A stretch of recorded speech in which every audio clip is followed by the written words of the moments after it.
Okay, in this problem, again, what we're given is we're given a velocity graph.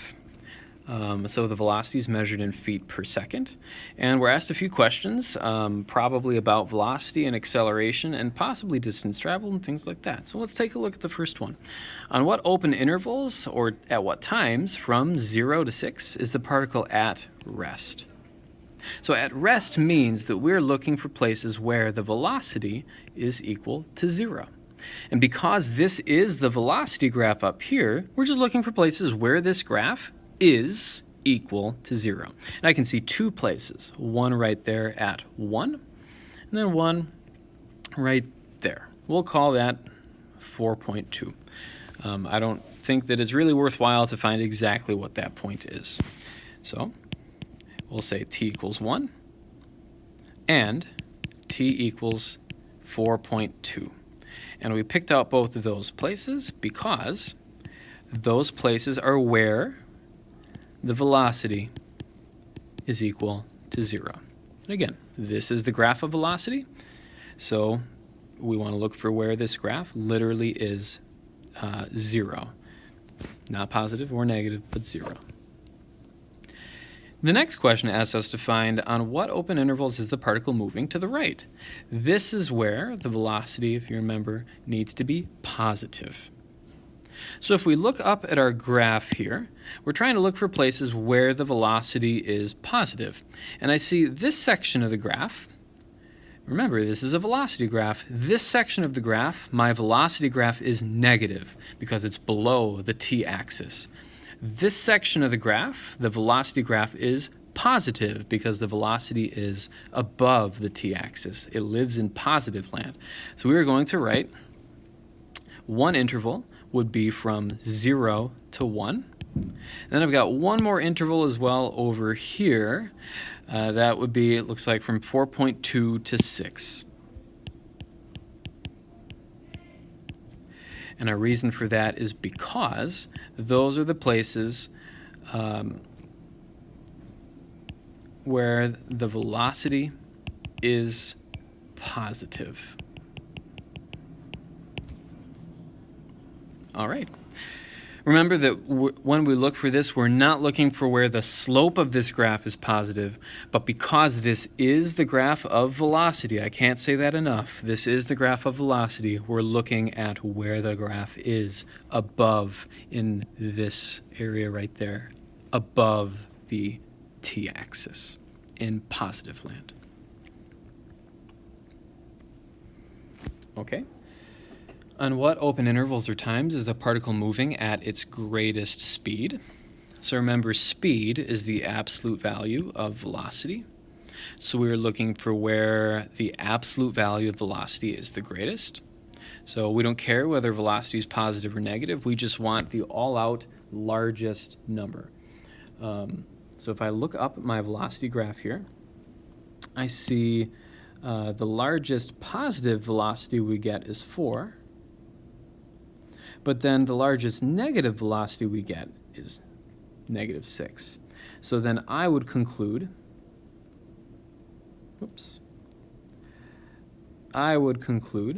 that the greatest speed would be 6.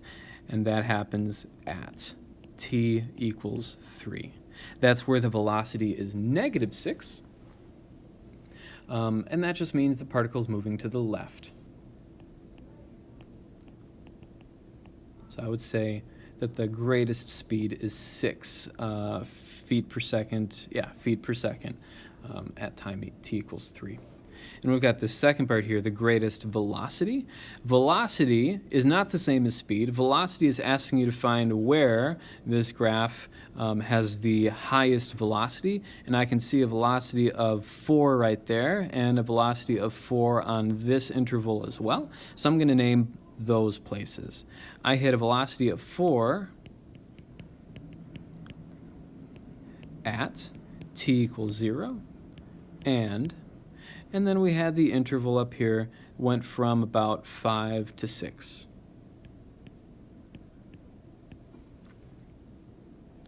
Okay. And the next question asks us to find where the particle's speed is increasing, where this particle's speed is decreasing. Recall from previous questions that speed increases when the velocity and acceleration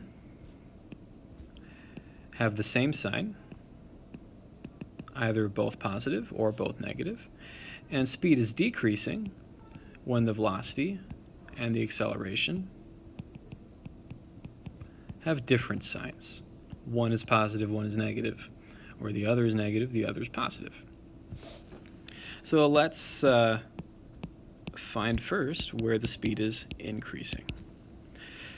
So looking at the graph, we want to look for where velocity and acceleration are both positive or both negative. Remembering that this, again, is the velocity graph. So in this stretch, I see that my velocity is positive because the velocity is in this positive territory, but its slope, the acceleration, is negative. So here I would say that that is a region where the speed is decreasing.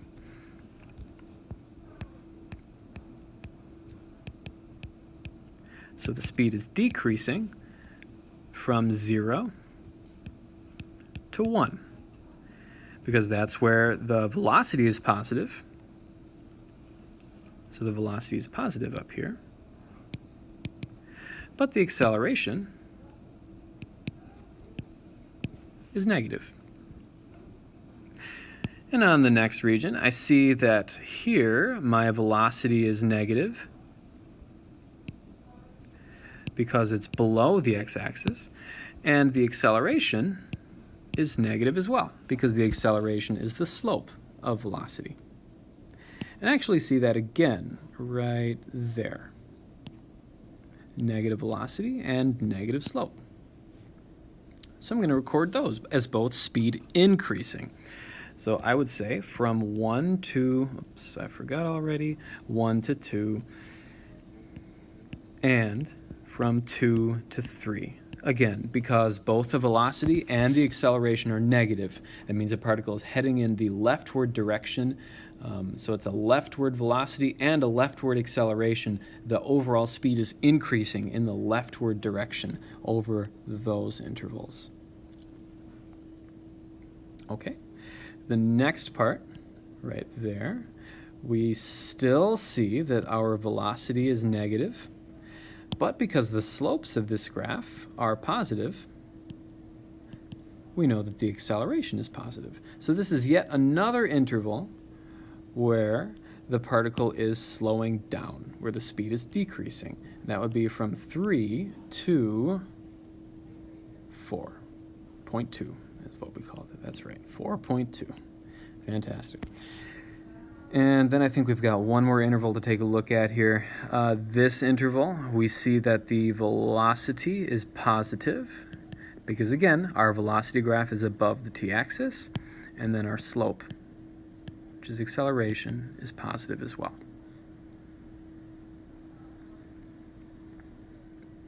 So I would say that the speed is also increasing from 4.2 to 5.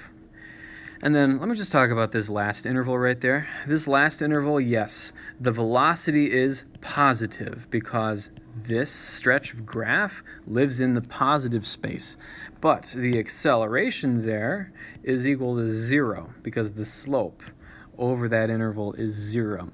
So this particle would neither be speeding up nor slowing down. It's just a constant positive velocity from 5 to 6. As a matter of fact, the constant positive velocity is just 4 over that interval. So if the particle is keeping a velocity of 4 from 5 to 6 seconds, then it's neither speeding up or slowing down. The velocity is staying constant. Okay. Question E asks us what the particle's acceleration would be at 4.8 seconds. So let's take a look up at the graph.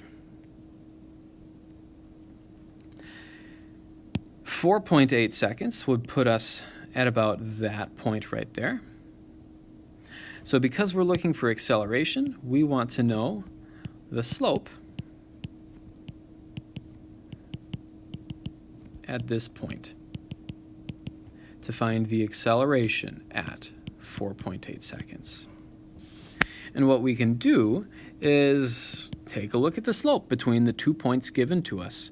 We see that one point would be 3, -6 on one end of that line, and the other point up here would be 5, 4 on the other end of that line. So we can find the slope between those 2 points by going 4 minus -6 over, and then 5 minus 3. We'd end up with 10 over 2, which is 5. So my acceleration at 4.8 seconds would be 5 feet per second per second. So I'm going to record that down here.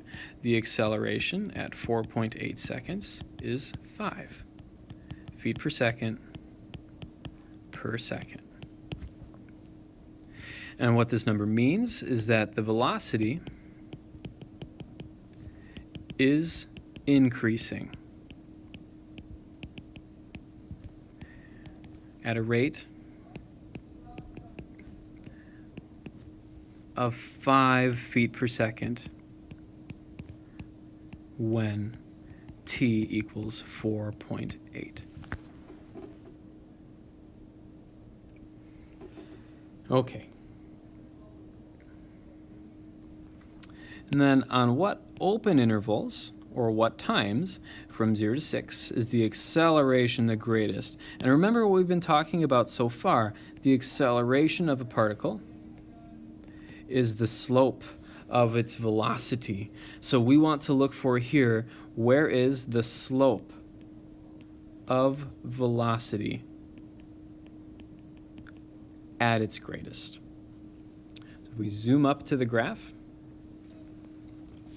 what I see are some negative slopes over here, and I see positive slopes right there, and 0 slopes right there. So the acceleration, or the slope of this velocity graph, would have to be the greatest when the slope is positive. If there's only one spot, or one interval where the slope is positive, and that occurs from 3 to 5. That's the only spot where the acceleration is positive, so therefore that's the only spot where the acceleration is the greatest.